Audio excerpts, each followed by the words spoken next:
Pernahkah engkau bertanya, apakah jalan yang kita tempuh ini benar, ataukah kita hanya mengikuti jejak mereka yang datang sebelum kita tanpa pernah benar-benar mencari kebenaran? Kita lahir dalam keyakinan yang diwariskan. Kita tumbuh dengan ajaran yang diajarkan. Tapi apakah kita pernah berhenti sejenak untuk bertanya, apakah ini benar-benar jalan menujunya? Dulu mereka berkata ini kebenaran. Tapi bagaimana jika mereka keliru? Apakah kita akan ikut tersesat hanya karena mengikuti mereka? Tanpa bertanya, apakah kita harus menanggung akibat dari kesalahan yang bahkan bukan milik kita?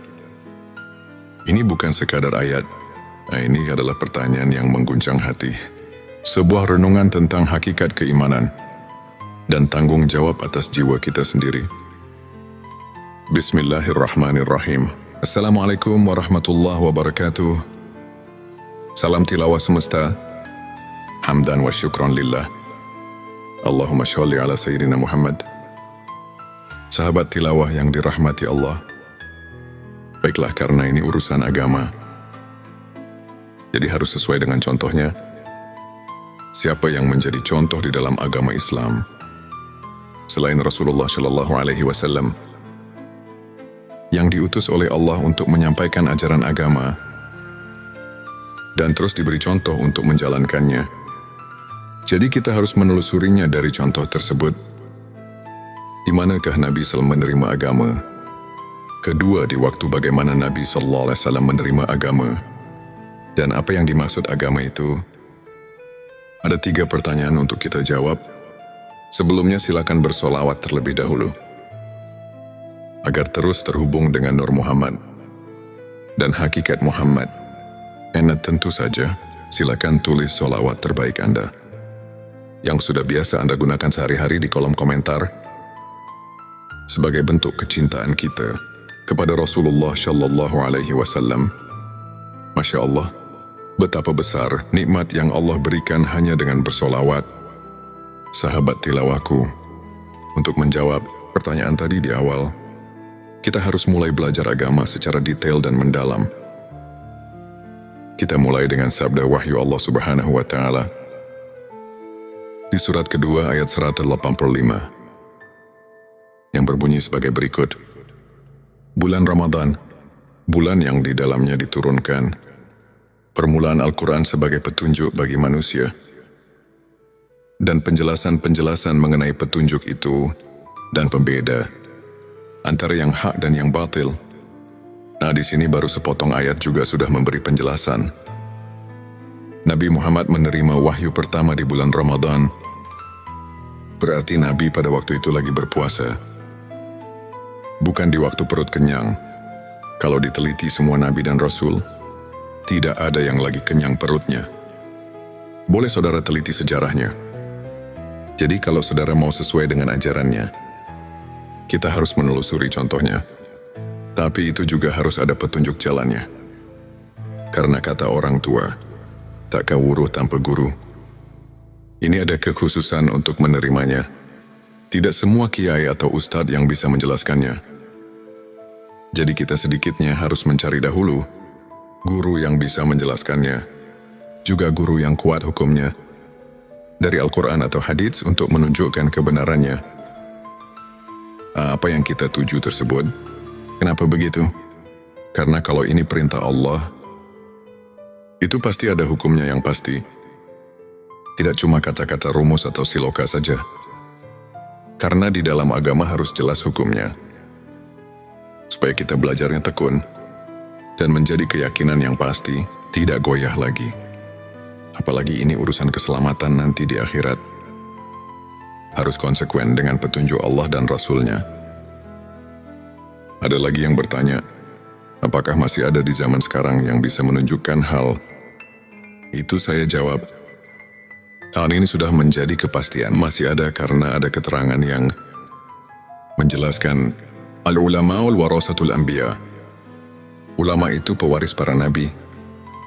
Jadi saya percaya sekarang masih ada atau banyak yang bisa menunjukkan hal ini. Hanya mungkin agak sulit mencarinya. Sabarlah sedikit. Kalau kita keras, keinginan itu pasti akan ketemu. Sahabat tilawahku, pernahkah kau merasa dunia ini begitu bising, tapi hatimu justru sunyi? Pernahkah kau merasa memiliki segalanya, tapi tetap ada ruang kosong yang tak bisa diisi? Kita mencari makna dalam hidup, tapi semakin dalam menggali, semakin banyak yang terasa hampa. Semua ilmu telah kau pelajari, tetapi masih ada yang kurang. Sesuatu yang tak bisa dijelaskan oleh logika semata. Ilmu makrifat bukan sekadar pengetahuan. Ia bisa menjadi cahaya yang menerangi jalanmu, atau justru kabut yang menyesatkan langkahmu. Jika tak dipahami dengan hati yang bersih, ia bisa membuatmu semakin dekat dengannya, atau justru semakin jauh, tenggelam dalam keangkuhan yang tak kasat mata. Inilah perjalanan menyingkap hakikat, memahami manfaat dan mudarat ilmu makrifat. Sebuah perjalanan yang tak semua orang berani tempuh, tapi mereka yang menemukannya akan merasakan sesuatu yang tak bisa diungkapkan dengan kata-kata. Bismillahirrahmanirrahim. Assalamualaikum warahmatullahi wabarakatuh. Salam tilawah semesta. Hamdan wa syukron lillah. Allahumma sholli ala Sayyidina Muhammad. Ilmu ini disusun secara turun-temurun. Ilmu marifat dan tauhid ini merupakan pemurnian dan penyegaran kembali ilmu tauhid dan marifat. Sebelumnya silakan bersolawat terlebih dahulu agar terus terhubung dengan Nur Muhammad dan hakikat Muhammad tentang ilmu tingkat tinggi ini, ilmu makrifat dan tauhid ini. Ada dua hal yang wajib dipahami, yaitu mudarat dan manfaat. Segi mudaratnya ialah, ada kalanya membawa orang menjadi sesat atau musyrik, dan ada kalanya membawa orang jadi apatis, mengasingkan diri dari pergaulan masyarakat ramai, dan secara mutlak memandang dunia ini sebagai tempat kotoran dan merusak, padahal dunia ini tempat beramal, bekerja dan berjuang untuk kebahagiaan umat manusia di dunia. Dan di akhirat, bisa terjadi hal-hal demikian itu apabila seseorang bertasawuf tanpa berakidah yang konsekuen dan bersyariah, dan tanpa tasawuf yang berasal dari tasawuf Islam yang murni. Dengan akidah yang hasil dari makrifat sebenarnya, itu kita pasti bisa merasakannya sendiri dengan khoti, karena mereka itu pasti mengenalnya dengan arof, tauhobi, birobi, sehingga betul-betul mempercayainya. Dengan syariah, kita dapat taat menuruti peraturan-peraturan agama. Dan dari ilmu marifat dan ilmu tauhidlah kita bisa merasakan dalam batin kita, mengenal Tuhan untuk siapa dipersembahkan amal ibadah kita, dan sebagai kontrol jiwa untuk khusyuk kepadanya. Segi manfaatnya ialah karena tauhid merupakan dasar pokok kekuatan batin, pembersih jiwa dari kemusyrikan dalam hati, dan penumpuk iman, penyubur amal saleh, semata-mata mencari keridhaan Allah, memperkuat daya juang dengan sifat yang bernilai tinggi, membina tata hidup dan kehidupan, terutama untuk membina mental pembangunan atas dasar-dasar tasawuf. Maka Islam akan lebih mampu membangun kemajuan dunia, dan terutama pada pembangunan nasional kita sekarang. Ini maka sesuai dengan tujuan channel Tilawah Semesta ini, menunjukkan pentingnya ilmu makrifat dan tauhid untuk menjadi referensi, acuan keilmuan yang lebih mendalam untuk umat Islam yang masih sama-sama membutuhkannya. Maka untuk itu saya sangat mengharapkan agar channel dan video ini dapat dicerna, diterima dan diteliti, dan harus hati-hati dalam mengambil kesimpulan, karena channel Tilawah Semesta ini sangat mendalam sebagai bahan studi, di mana ilmu tauhid merupakan pusat keyakinan dalam hati. Karena umat Islam tanpa keyakinan itu nol besar. Selain daripada itu, ialah agar remaja kita dapat terisi jiwanya dengan ajaran tauhid dalam rangka membina mental agama Islam. Jangan goyah lagi, sehingga pembangunan kita jadi bersih dari hal yang dilarang Allah Subhanahu wa Ta'ala. Semoga channel ini sesuai dengan tujuan kita semua, sesuai dengan agama Islam, dan bagi masyarakat bangsa Indonesia, semoga Tuhan melimpahkan rahmat-Nya kepada kita semua. Sahabat tilawaku, saya di sini akan mencoba meneruskan pembahasan yang berjudul Ilmu Ma'rifat dan Tauhid, ilmu makrifat tingkat tinggi. Sesuai dengan permintaan jemaah, sebenarnya jika bahasan ini dilanjutkan, ini pasti banyak sekali yang menyangkut kata-kata asroriyah, rahasia yang memang sedikitnya menyangkut pada keterangan yang bersifat asroriyah, seperti yang tercantum di dalam kitab Sirur Asror yang berbunyi, Kufran, artinya sesungguhnya menjelaskan tentang rahasia ketuhanan, adalah hukumnya kufur.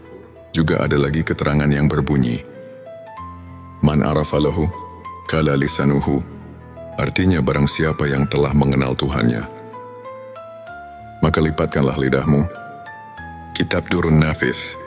Sahabat tilawaku, dengan dua keterangan ini kami merasa takut untuk kelanjutannya. Tapi setelah lama kami pikir, juga dalam hati merasa kasihan untuk generasi selanjutnya. Bagaimana kalau umat Islam untuk masa depan semakin jauh dengan yang sebenarnya? Seperti di zaman sekarang yang bisa kita lihat bersama, sudah jauh dengan aturan yang sebenarnya. Banyak orang yang sudah tidak hormat lagi kepada orang tua, sudah kurang adil dengan sesama manusia. Nyawa orang sudah tidak ada harganya lagi.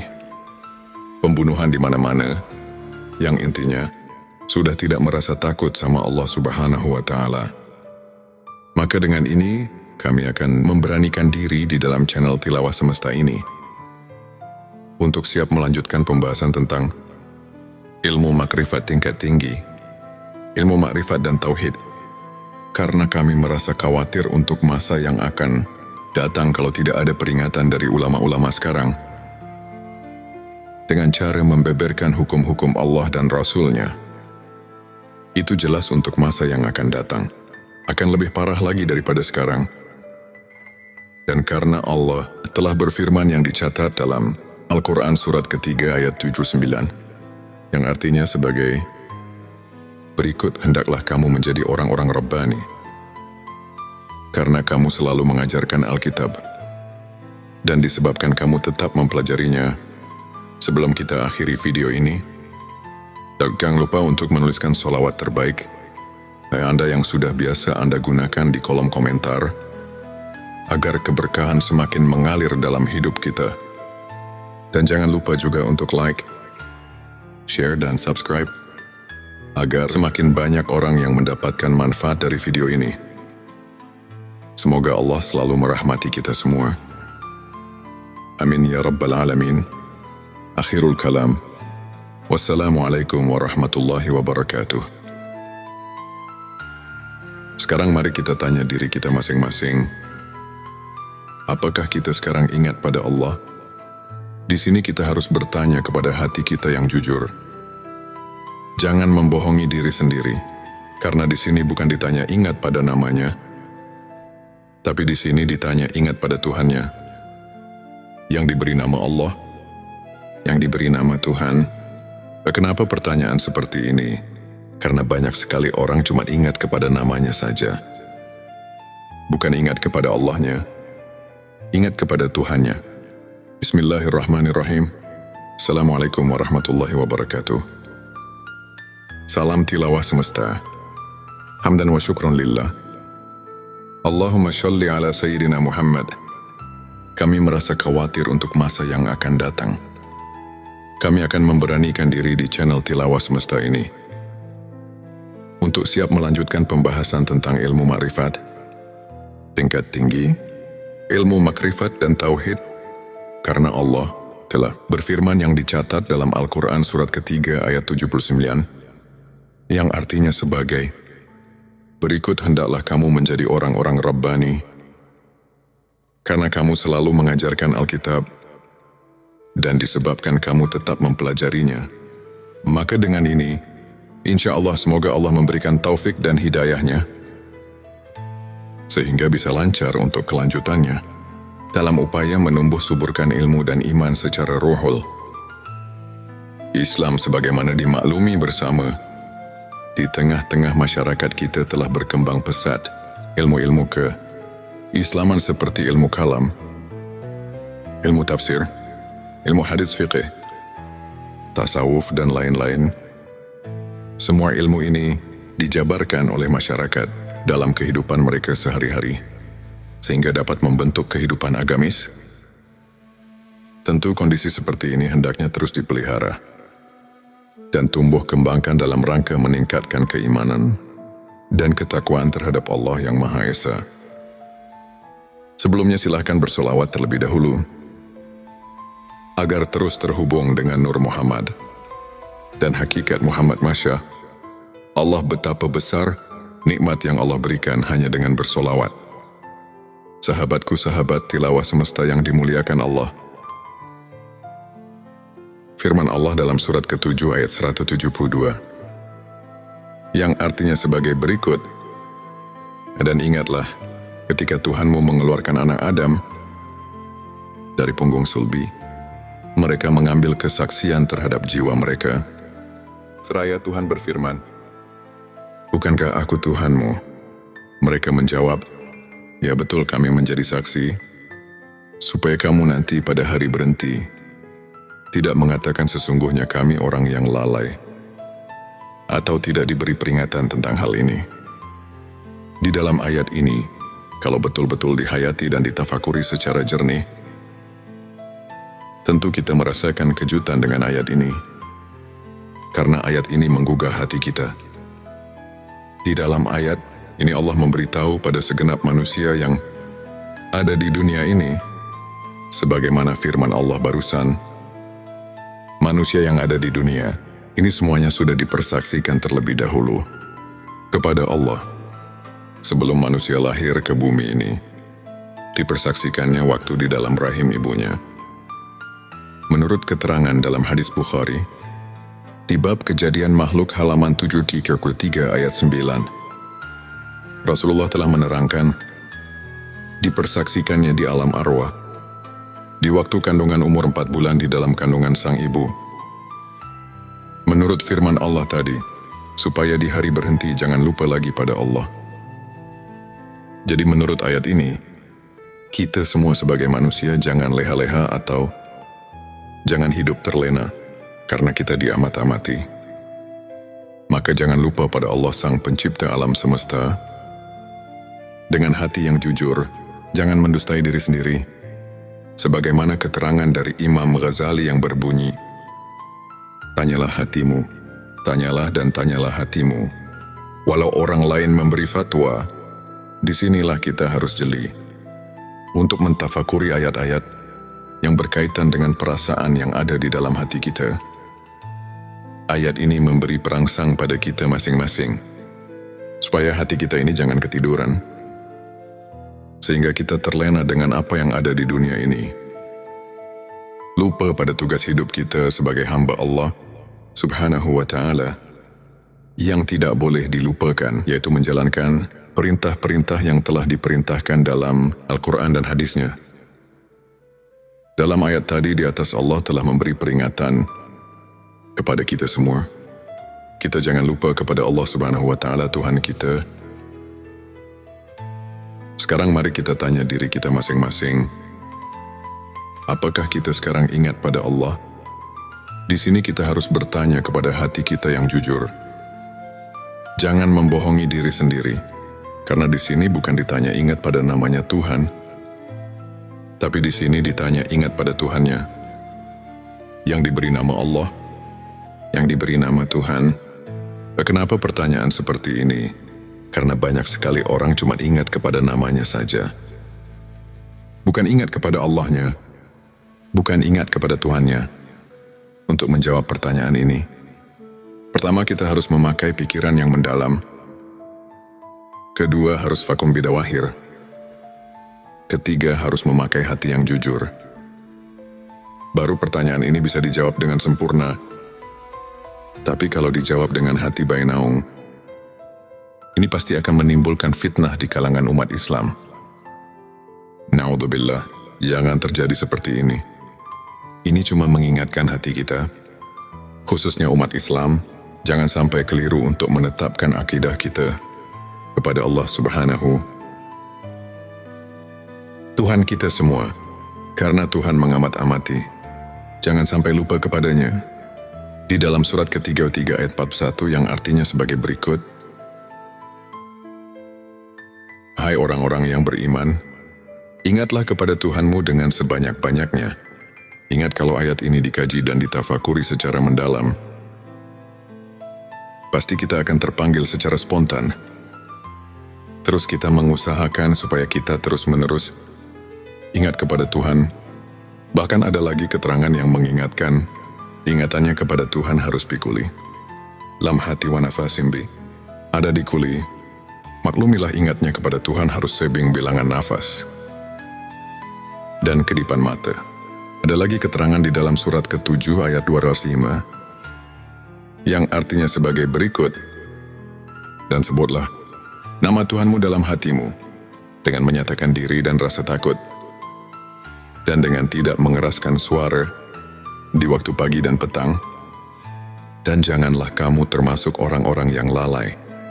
Sahabat tilawahku, fathur di sini artinya ingat-ingat itu pekerjaan hati. Sedangkan hati itu kalau kita rasakan bukan pekerjaan lisan, tapi pekerjaan hati bisa ingat kalau ada pemberian dari dua panca indera, ialah dari telinga dan mata. Kalau tidak ada pemberian dari dua panca indera, itu tidak akan ada di dalam hati. Cobalah kita rasakan, bisa ingat pada yang kamu belum ketahui. Itu tidak mungkin, tapi awas pendengaran. Legenan penglihatan di sini, bukan pendengaran atau penglihatan sual basiro, tapi pendengaran atau penglihatan ainal basiro dan hakul basiro.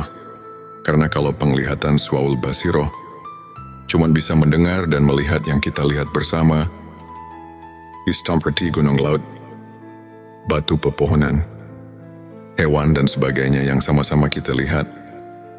Bukan itu yang dimaksud.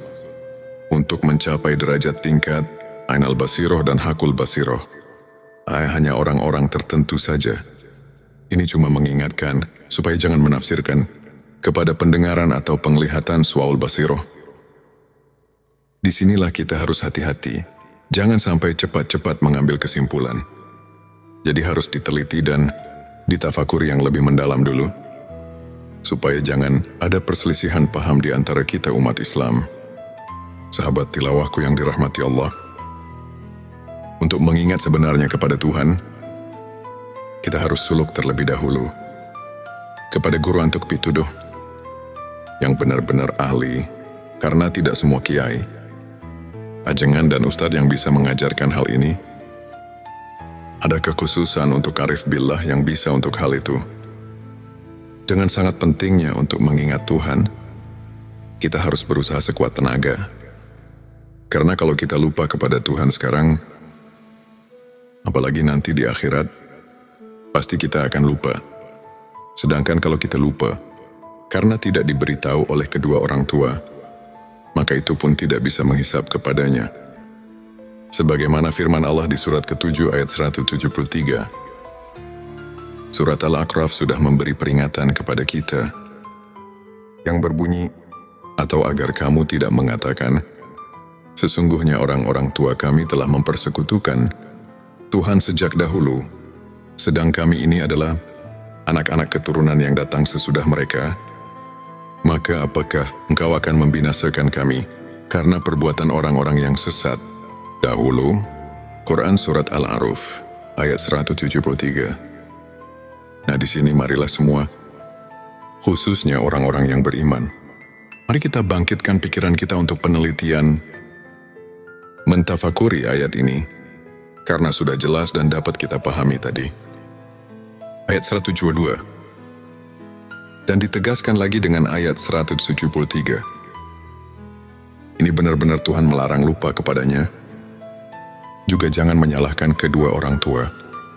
apalagi menghisapnya, karena kita sebetulnya sudah diberitahu oleh Tuhan melalui wahyunya kepada Nabi Muhammad Shallallahu Alaihi Wasallam bahwa kita semua sudah mengatakan qalu bala syahidna.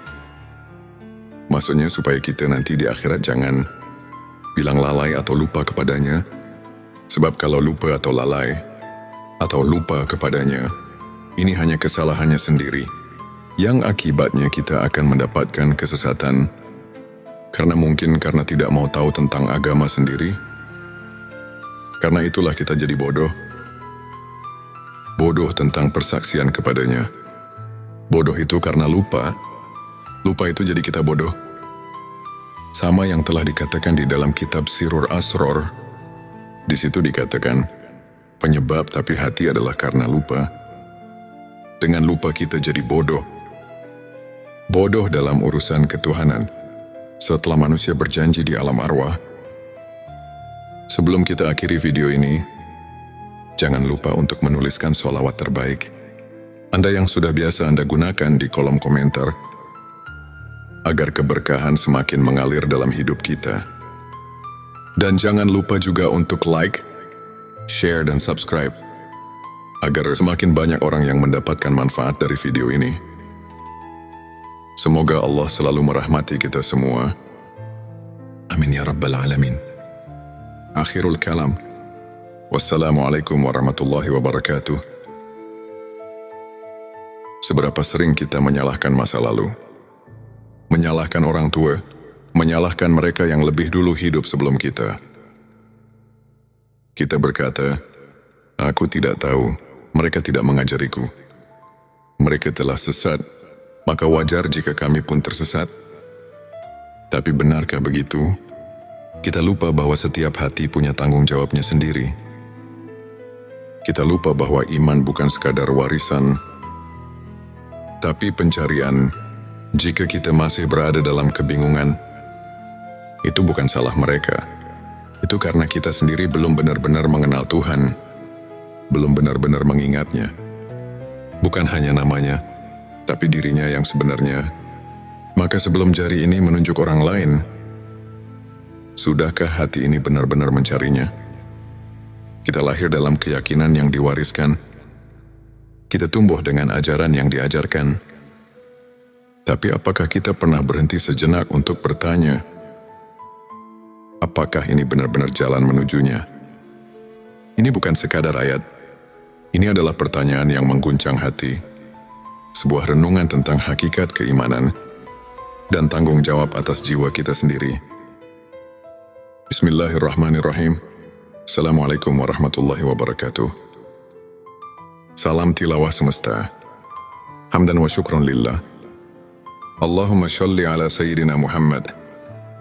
Di sini marilah semua, khususnya orang-orang yang beriman, mari kita bangkitkan pikiran kita untuk meneliti, mentafakuri ayat ini.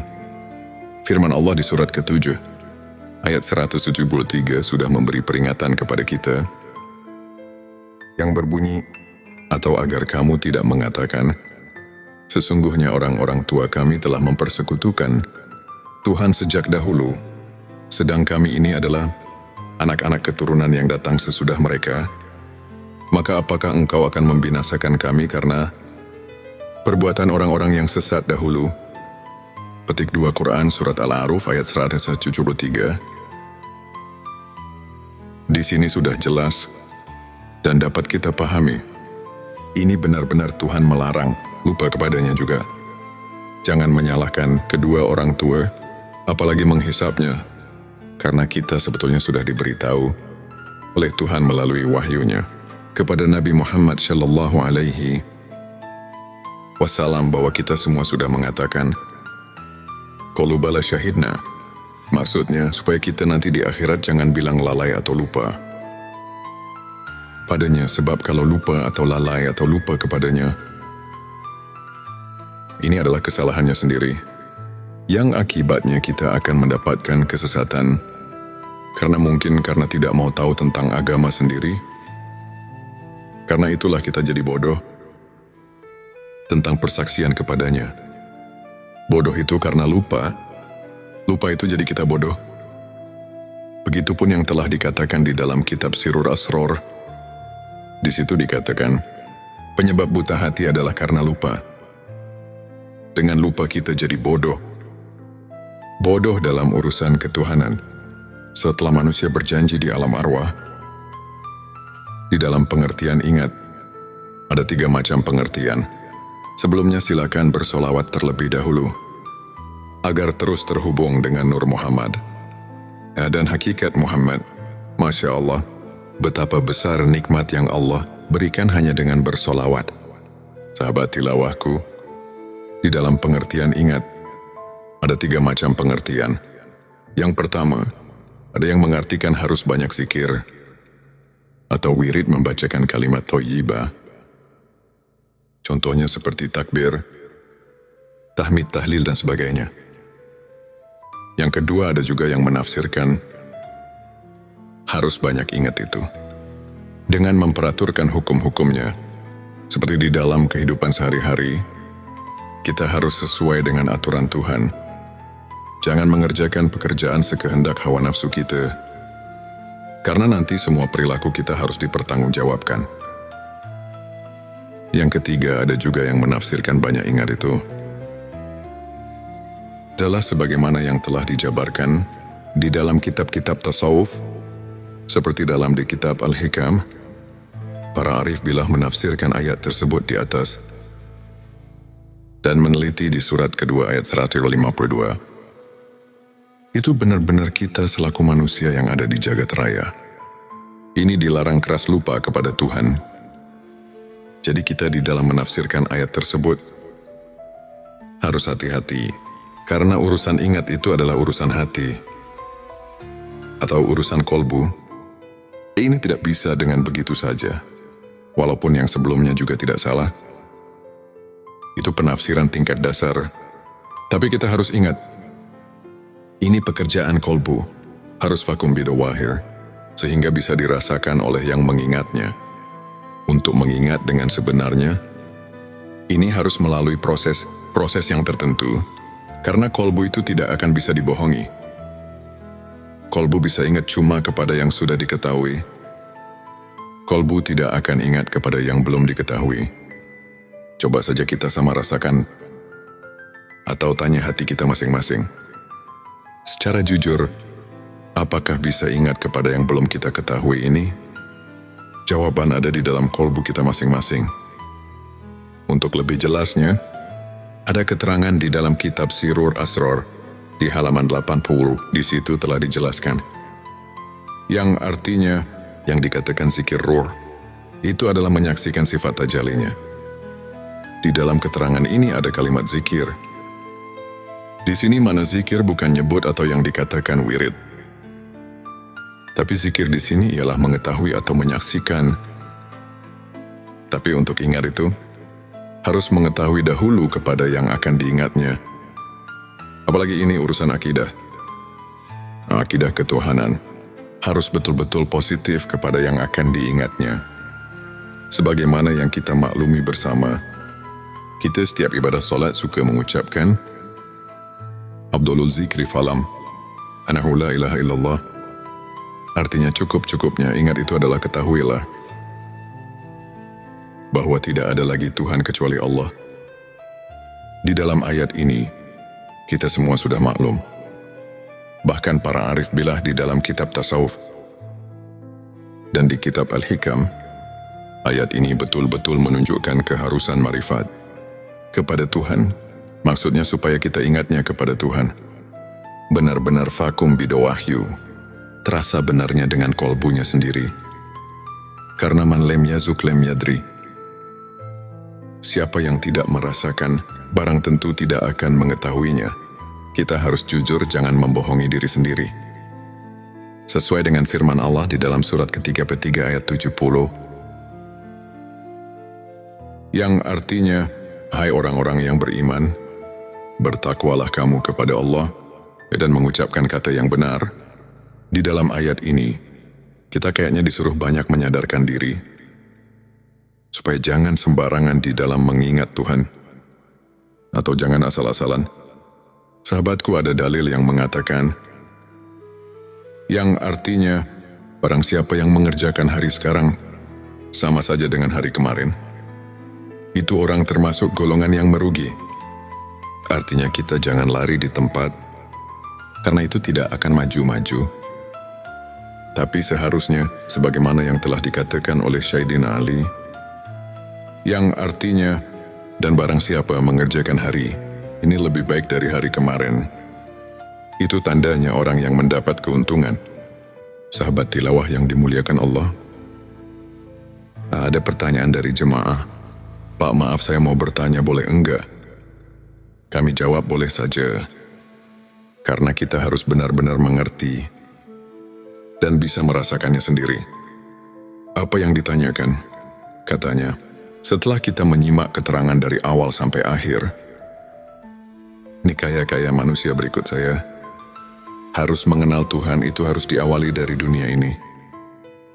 Nah, di sini saya mau nanya, apakah mungkin saya, manusia biasa, bisa mengenal Tuhan di dunia ini? Saya jawab, maaf, saya tidak akan menjawab langsung kepadamu, tapi Allah lah yang akan menjawab pertanyaanmu. Sebagaimana firman Allah dalam surat kelima, Al-Maidah ayat 35. Yang artinya, hai orang-orang yang beriman, bertakwalah kepada Allah dan carilah jalan yang mendekatkan diri kepadanya, dan berjihadlah di jalannya, agar kamu mendapat keberuntungan. Dari ayat ini sudah jelas bahwa Tuhan menunjukkan kepada seluruh manusia yang ada di dunia ini, terutama kepada orang yang mengaku iman kepada Tuhan, bahwa kita selaku manusia yang sudah mengaku iman, harus sekeras mungkin untuk mencapai wasilah, atau jalan untuk taqarrub, mendekatkan diri kepadanya. Juga di dalam ayat lain, Tuhan telah berfirman, sebagaimana yang tercatat di surat ke-84 ayat 6. Yang artinya, hai manusia, sesungguhnya kamu telah bekerja dengan sungguh-sungguh menuju Tuhanmu, maka pasti kamu akan menemuinya.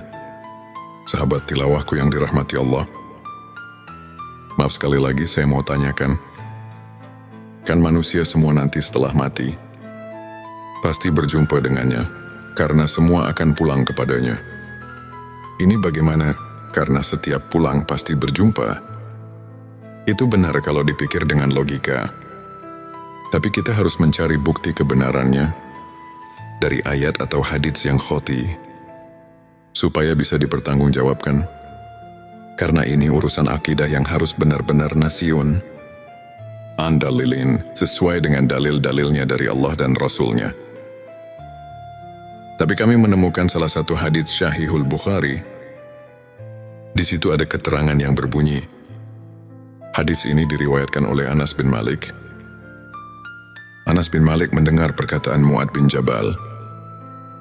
Mu'ad bin Jabal mendengar langsung dari Rasulullah Shallallahu Alaihi Wasallam. Rasulullah bersabda, barang siapa yang berjumpa dengan Tuhannya dengan tidak adanya keadaan musyrik kepadanya, maka dia akan masuk surga. Dari hadits tersebut, kalau kita kaji dan tafakuri, pasti kita dapat mengambil kesimpulan kalau kita semua nanti di akhirat bisa bertemu dengan Tuhan. Itu jelas semuanya akan masuk surga. Jadi kalau semuanya akan masuk surga, untuk apa kita di dunia ini berbuat baik? Dan kenapa Tuhan menyuruh berbuat baik di dunia ini? Nah, di sini kita harus berpikir lebih jauh. Mari kita jelaskan supaya kita dapat mengerti. Memang semuanya manusia, bukan satu persatu lagi. Tapi semuanya hanya roh manusia. Tidak semuanya bertemu dengan Tuhannya.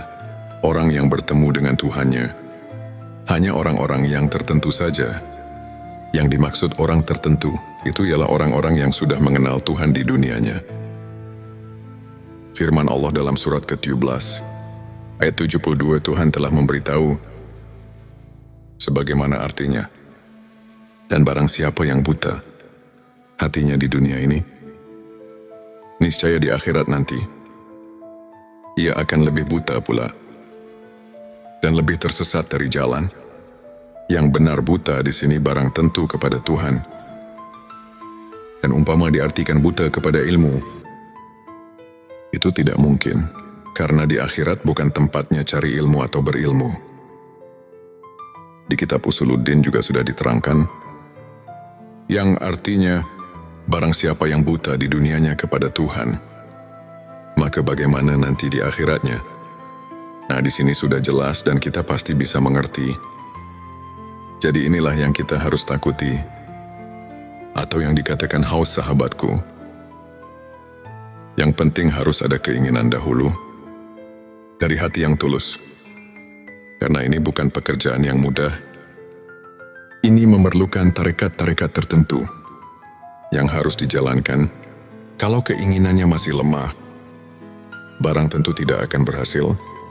Sebab ini memerlukan tabu nafsu memeras, keringat suglul kolbi, semangat dorongan hati, dan sidatul hisab, kuat perhitungan.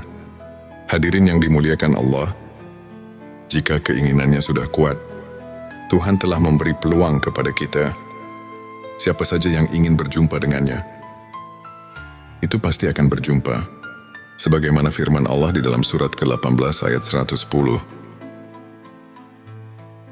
Yang artinya, barang siapa yang mengharap perjumpaan dengan Tuhannya, maka hendaklah ia mengerjakan amal yang soleh, dan janganlah ia mempersekutukan seorang pun dalam beribadah kepada Tuhannya. Di sini marilah semua, khususnya orang-orang yang beriman, mari kita bangkitkan pikiran kita untuk meneliti, mentafakuri ayat ini. Firman Allah di surat ke-7, ayat 173 sudah memberi peringatan kepada kita, yang berbunyi, atau agar kamu tidak mengatakan, sesungguhnya orang-orang tua kami telah mempersekutukan Tuhan sejak dahulu, sedang kami ini adalah anak-anak keturunan yang datang sesudah mereka. Maka apakah engkau akan membinasakan kami karena perbuatan orang-orang yang sesat dahulu? Petik 2 Quran Surat Al-A'raf ayat 173. Di sini sudah jelas dan dapat kita pahami. Ini benar-benar Tuhan melarang, lupa kepadanya juga. Jangan menyalahkan kedua orang tua, apalagi menghisapnya, karena kita sebetulnya sudah diberitahu oleh Tuhan melalui wahyunya kepada Nabi Muhammad Shallallahu Alaihi Wasallam bahwa kita semua sudah mengatakan, qalu bala syahidna. Maksudnya supaya kita nanti di akhirat jangan bilang lalai atau lupa padanya, sebab kalau lupa atau lalai atau lupa kepadanya, ini adalah kesalahannya sendiri, yang akibatnya kita akan mendapatkan kesesatan, karena mungkin karena tidak mau tahu tentang agama sendiri. Karena itulah kita jadi bodoh tentang persaksian kepadanya. Bodoh itu karena lupa. Lupa itu jadi kita bodoh. Begitupun yang telah dikatakan di dalam kitab Sirur Asror. Di situ dikatakan, penyebab buta hati adalah karena lupa. Dengan lupa kita jadi bodoh. Bodoh dalam urusan ketuhanan. Setelah manusia berjanji di alam arwah, di dalam pengertian ingat, ada 3 macam pengertian. Sebelumnya silakan bersolawat terlebih dahulu, agar terus terhubung dengan Nur Muhammad dan hakikat Muhammad. Masya Allah, betapa besar nikmat yang Allah berikan hanya dengan bersolawat. Sahabat tilawahku, di dalam pengertian ingat, ada 3 macam pengertian. Yang pertama, ada yang mengartikan harus banyak zikir, atau wirid membacakan kalimat thayyibah. Contohnya seperti takbir, tahmid, tahlil, dan sebagainya. Yang kedua, ada juga yang menafsirkan harus banyak ingat itu, dengan memperaturkan hukum-hukumnya. Seperti di dalam kehidupan sehari-hari, kita harus sesuai dengan aturan Tuhan. Jangan mengerjakan pekerjaan sekehendak hawa nafsu kita, karena nanti semua perilaku kita harus dipertanggungjawabkan. Yang ketiga, ada juga yang menafsirkan banyak ingat itu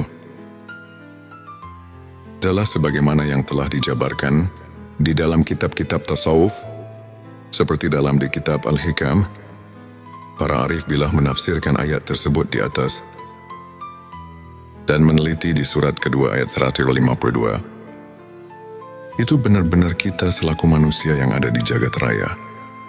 Ini dilarang keras lupa kepada Tuhan.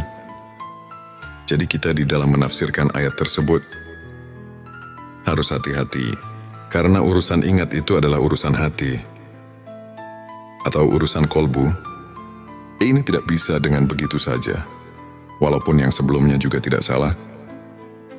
Itu penafsiran tingkat dasar, tapi kita harus ingat, ini pekerjaan kolbu, harus vakum bidawahir, sehingga bisa dirasakan oleh yang mengingatnya. Untuk mengingat dengan sebenarnya, ini harus melalui proses yang tertentu, karena kolbu itu tidak akan bisa dibohongi. Kolbu bisa ingat cuma kepada yang sudah diketahui. Kolbu tidak akan ingat kepada yang belum diketahui. Coba saja kita sama rasakan, atau tanya hati kita masing-masing. Secara jujur, apakah bisa ingat kepada yang belum kita ketahui ini? Jawaban ada di dalam kolbu kita masing-masing. Untuk lebih jelasnya, ada keterangan di dalam kitab Sirur Asror di halaman 80, di situ telah dijelaskan. Yang artinya, yang dikatakan zikir ruh, itu adalah menyaksikan sifat tajalinya. Di dalam keterangan ini ada kalimat zikir. Di sini mana zikir bukan nyebut atau yang dikatakan wirid. Tapi zikir di sini ialah mengetahui atau menyaksikan. Tapi untuk ingat itu, harus mengetahui dahulu kepada yang akan diingatnya. Apalagi ini urusan akidah. Akidah ketuhanan harus betul-betul positif kepada yang akan diingatnya. Sebagaimana yang kita maklumi bersama, kita setiap ibadah solat suka mengucapkan, Abdulul zikri falam, anahu la ilaha illallah. Artinya cukup-cukupnya ingat itu adalah ketahuilah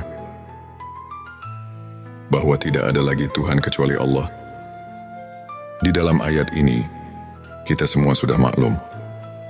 Bahkan para arif billah di dalam kitab tasawuf dan di kitab Al-Hikam, ayat ini betul-betul menunjukkan keharusan marifat kepada Tuhan, maksudnya supaya kita ingatnya kepada Tuhan. Benar-benar vakum bidawahyu, terasa benarnya dengan kolbunya sendiri. Karena man lem yazuk lem yadri. Siapa yang tidak merasakan, barang tentu tidak akan mengetahuinya. Kita harus jujur, jangan membohongi diri sendiri.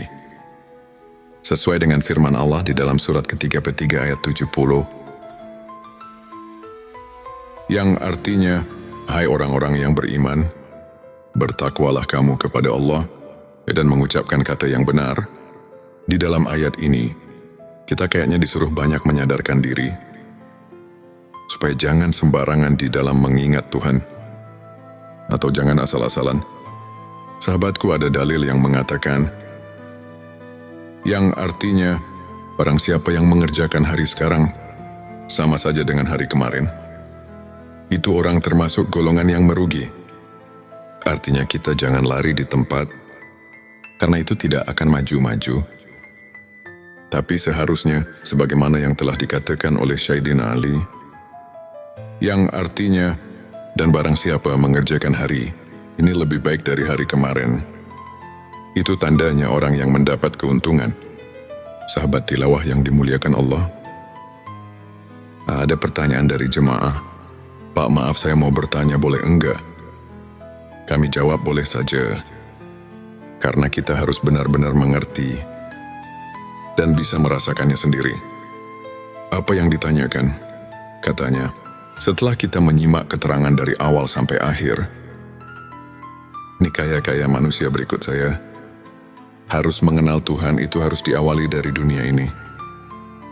Nah, di sini saya mau nanya, apakah mungkin saya, manusia biasa, bisa mengenal Tuhan di dunia ini? Saya jawab, maaf, saya tidak akan menjawab langsung kepadamu, tapi Allah lah yang akan menjawab pertanyaanmu.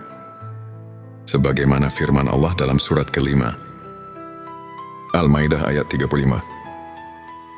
Yang artinya, hai orang-orang yang beriman, bertakwalah kepada Allah dan carilah jalan yang mendekatkan diri kepadanya, dan berjihadlah di jalannya, agar kamu mendapat keberuntungan. Dari ayat ini sudah jelas bahwa Tuhan menunjukkan kepada seluruh manusia yang ada di dunia ini, terutama kepada orang yang mengaku iman kepada Tuhan, bahwa kita selaku manusia yang sudah mengaku iman, harus sekeras mungkin untuk mencapai wasilah, atau jalan untuk taqarrub, mendekatkan diri kepadanya. Juga di dalam ayat lain, Tuhan telah berfirman, sebagaimana yang tercatat di surat ke-84 ayat 6, yang artinya, hai manusia, sesungguhnya kamu telah bekerja dengan sungguh-sungguh menuju Tuhanmu, maka pasti kamu akan menemuinya. Sahabat tilawahku yang dirahmati Allah, maaf sekali lagi saya mau tanyakan, kan manusia semua nanti setelah mati pasti berjumpa dengannya, karena semua akan pulang kepadanya. Ini bagaimana? Karena setiap pulang pasti berjumpa. Itu benar kalau dipikir dengan logika. Tapi kita harus mencari bukti kebenarannya dari ayat atau hadits yang khoti, supaya bisa dipertanggungjawabkan. Karena ini urusan akidah yang harus benar-benar nasyun, andalilin, sesuai dengan dalil-dalilnya dari Allah dan Rasulnya. Tapi kami menemukan salah satu hadits Syahihul Bukhari. Di situ ada keterangan yang berbunyi, hadits ini diriwayatkan oleh Anas bin Malik. Anas bin Malik mendengar perkataan Mu'ad bin Jabal. Mu'ad bin Jabal mendengar langsung dari Rasulullah Shallallahu Alaihi Wasallam. Rasulullah bersabda, barang siapa yang berjumpa dengan Tuhannya dengan tidak adanya keadaan musyrik kepadanya, maka dia akan masuk surga. Dari hadits tersebut, kalau kita kaji dan tafakuri, pasti kita dapat mengambil kesimpulan kalau kita semua nanti di akhirat bisa bertemu dengan Tuhan. Itu jelas semuanya akan masuk surga.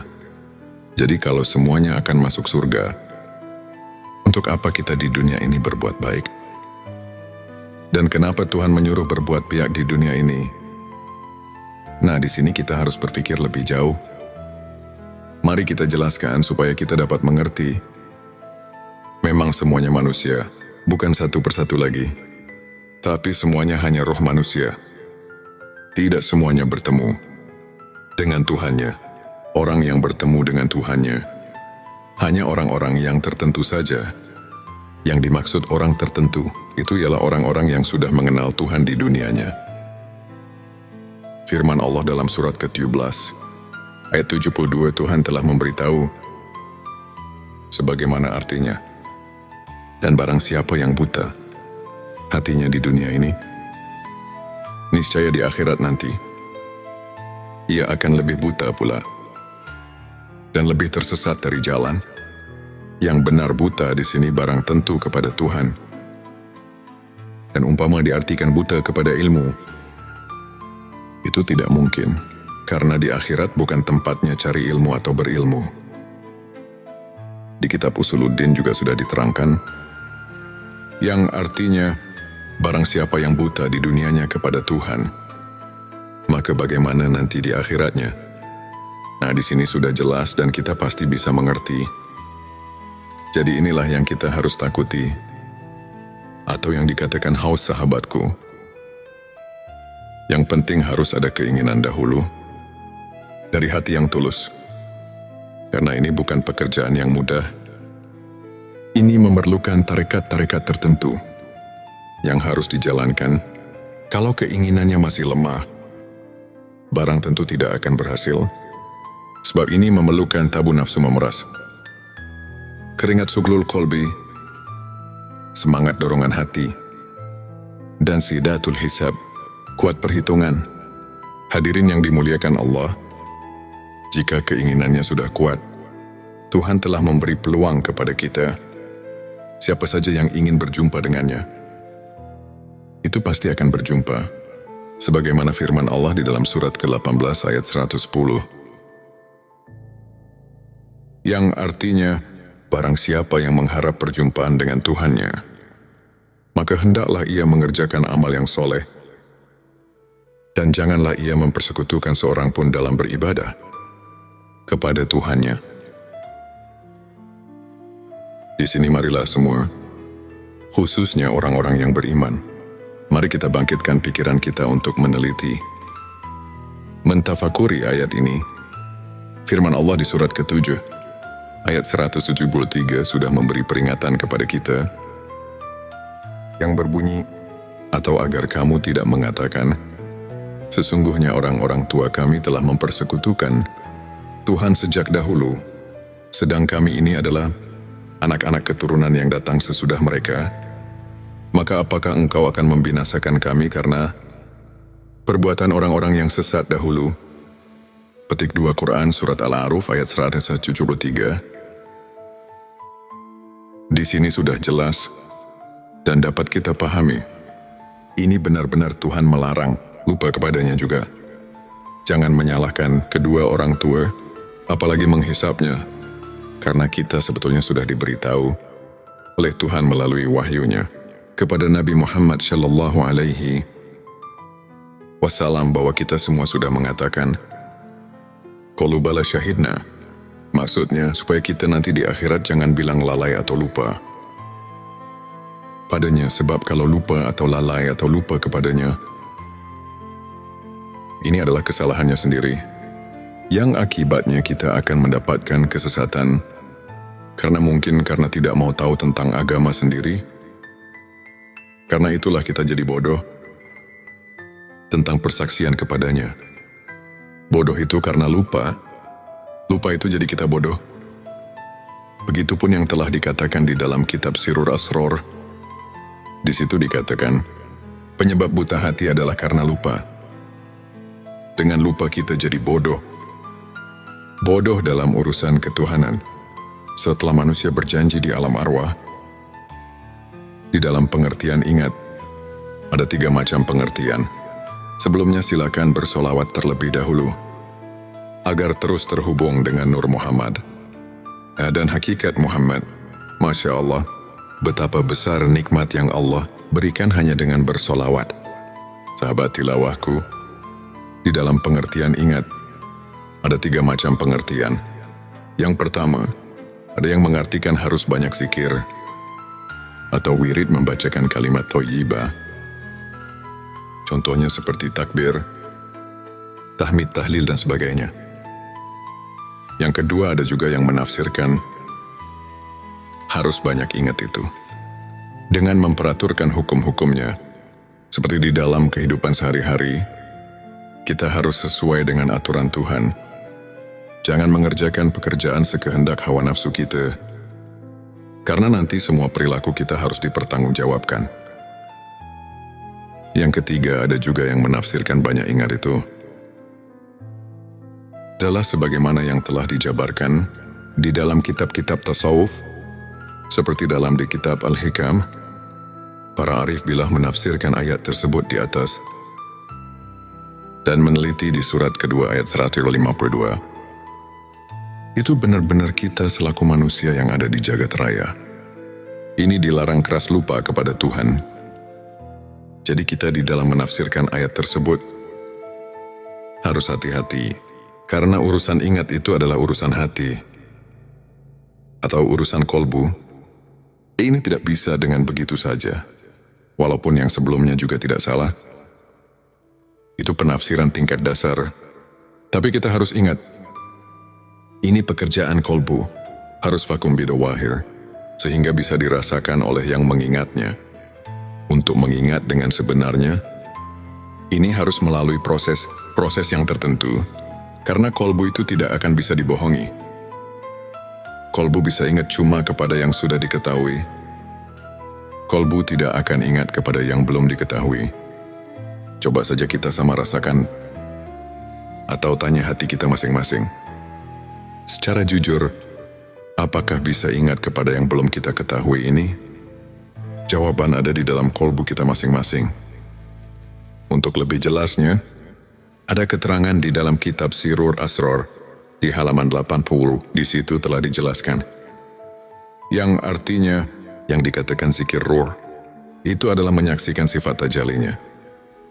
di dalam keterangan ini ada kalimat zikir. Di sini mana zikir bukan nyebut atau yang dikatakan wirid. Tapi zikir di sini ialah mengetahui atau menyaksikan. Tapi untuk ingat itu, harus mengetahui dahulu kepada yang akan diingatnya. Apalagi ini urusan akidah. Akidah ketuhanan harus betul-betul positif kepada yang akan diingatnya. Sebagaimana yang kita maklumi bersama, kita setiap ibadah solat suka mengucapkan Abdulul zikri falam, anahu la ilaha illallah. Artinya cukup-cukupnya ingat itu adalah ketahuilah bahwa tidak ada lagi Tuhan kecuali Allah.